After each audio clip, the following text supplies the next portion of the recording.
Salut, c'est Joanie. Je suis vraiment excitée de commencer ma résidence VVM cette semaine. C'est ma première semaine de résidence, mais c'est pas ma première semaine de travail. Ça fait déjà quelques semaines que je travaille avec Philippe sur notre musique originale pour Gaïa. Puis en même temps que je fais de la recherche visuelle et des dessins pour essayer de comprendre vraiment c'est quoi que je veux raconter dans ce spectacle-là.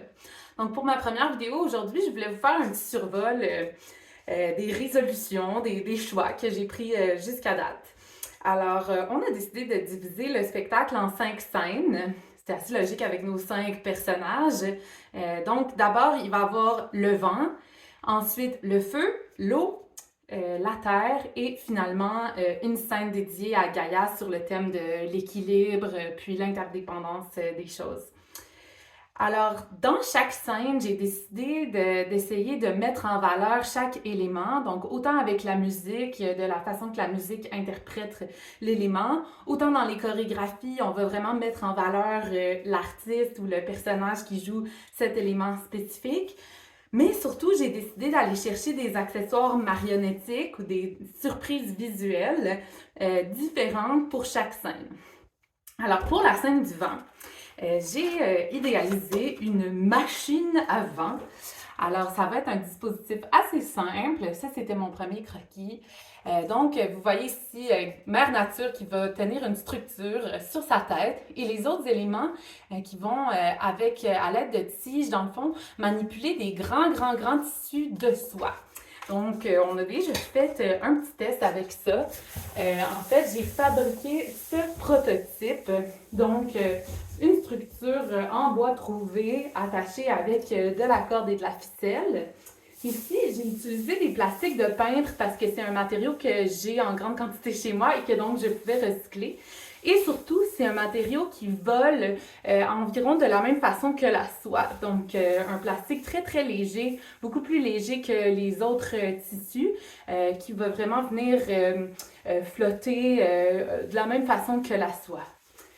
Mon problème avec le plastique, en fait, c'est un beau problème, c'est que quand on l'a testé, on a beaucoup aimé la sonorité du plastique.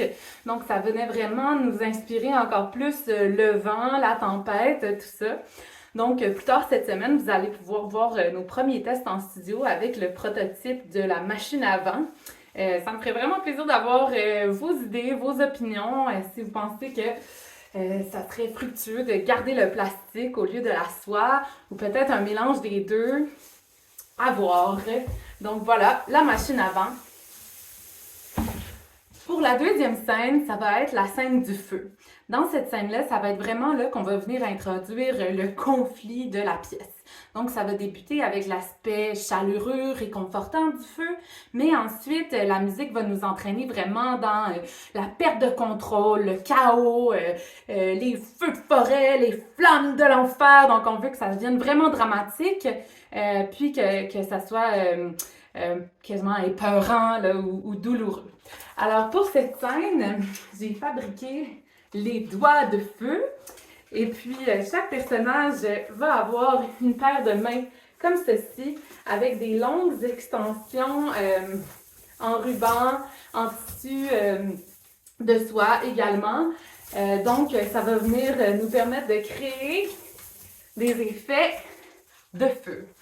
Ça aussi, on a fait une première exploration cette semaine en studio et puis vous allez avoir la chance de voir les doigts de feu plus tard cette semaine. La prochaine surprise visuelle, ça va être pour l'eau. Alors en fait, l'eau va venir un peu résoudre le conflit avec le feu, comme dans la vraie vie. Et puis, on va essayer d'utiliser vraiment de la vraie eau sur scène pour construire une genre de fontaine humaine, donc avec des verres d'eau, des seaux d'eau, puis sans doute une petite piscine ou un bassin d'eau sur scène. Ensuite, la quatrième surprise visuelle qui va être dans la scène de la Terre. Dans le fond, ça va être d'avoir caché des animaux dans la peinture corporelle de chaque interprète.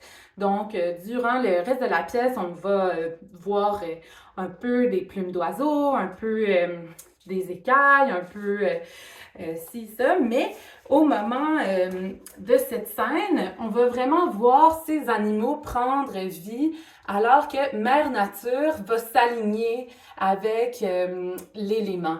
Donc, par exemple, ici, le vent va devenir un oiseau, le feu va devenir un scorpion, l'eau va devenir une pieuvre.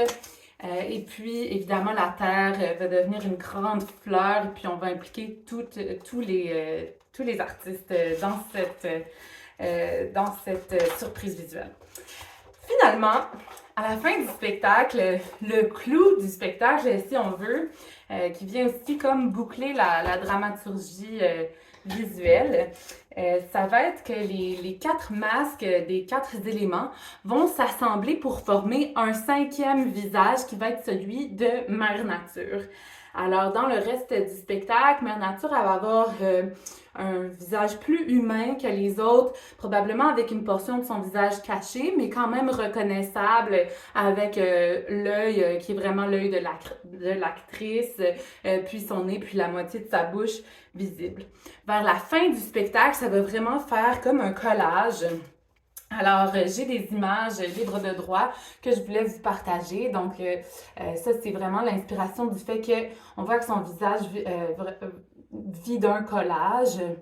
Ici, c'est vraiment l'effet de l'illusion d'optique dont je voulais m'inspirer. Donc, que le personnage partage un œil à droite et à gauche avec le prochain personnage. Ici, c'est pour inspirer que Gaïa sera autant constituée de feu que d'eau, que de vent, que de terre. Et tout ça pour vraiment décrire l'aspect de l'équilibre et le fait que, dans le fond, Gaïa, avant qu'elle soit en harmonie avec les éléments, eh bien, elle est peu de choses. Alors voilà, j'ai très hâte de vous partager notre première recherche en studio et puis de continuer mon travail ici dans l'atelier pour parfaire les prototypes que j'ai déjà, puis commencer la sculpture des visages la semaine prochaine. À bientôt!